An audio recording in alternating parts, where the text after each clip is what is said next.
So, is a peace deal bullish? Joining me now is former Reagan economist Art Laffer. So, Arthur, Russia and Ukraine, if there is a peace deal, and Mr. Trump is gaining on it, is it bullish?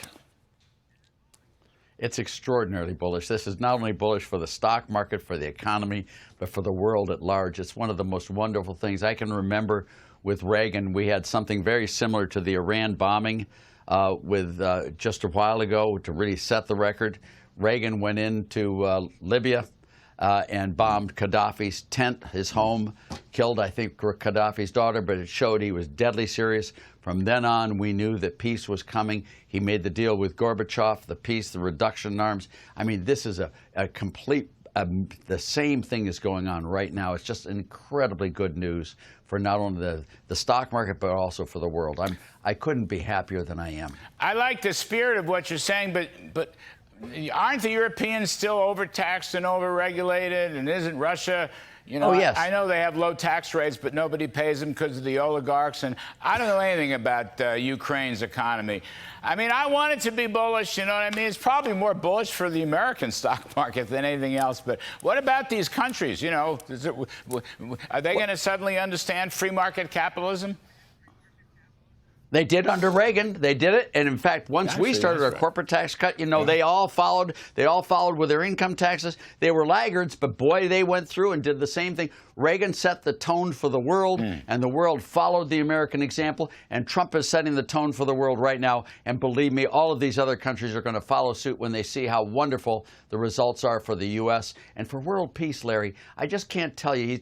The Middle East, the Houthis, if we can keep China out of Taiwan, it's just bullish, bullish, bullish for the world. And I just am praying and hoping that he's successful in all of these ventures, and I think he will be.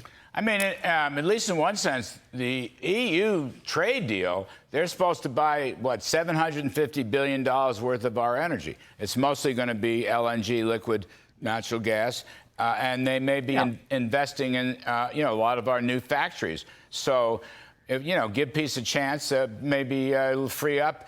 But they're going to have to spend money on the 5% of GDP defense budget, right? Because we're going to need them to guard the Ukraine. I mean, that's a part of the whole issue. Two things. One is the defense one. You're completely right. They need to do the 5%, and they've been way below that. At least some of them have been way below that. But also, they'll be wanting to invest in the U.S. not because they're required to by trade deals. They'll want to invest in the U.S. because of the rate of return on capital we're going to increase dramatically.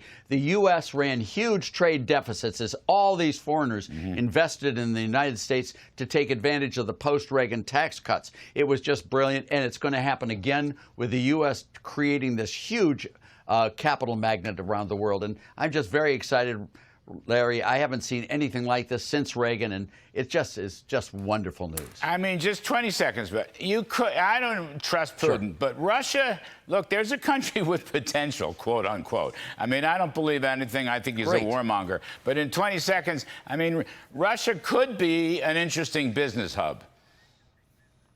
It's a great business hub. It's been so held down for so long with so many sanctions and with so much control over it that once they let Russia loose, you're going to see this place boom like mad. The same thing's true with China, Larry.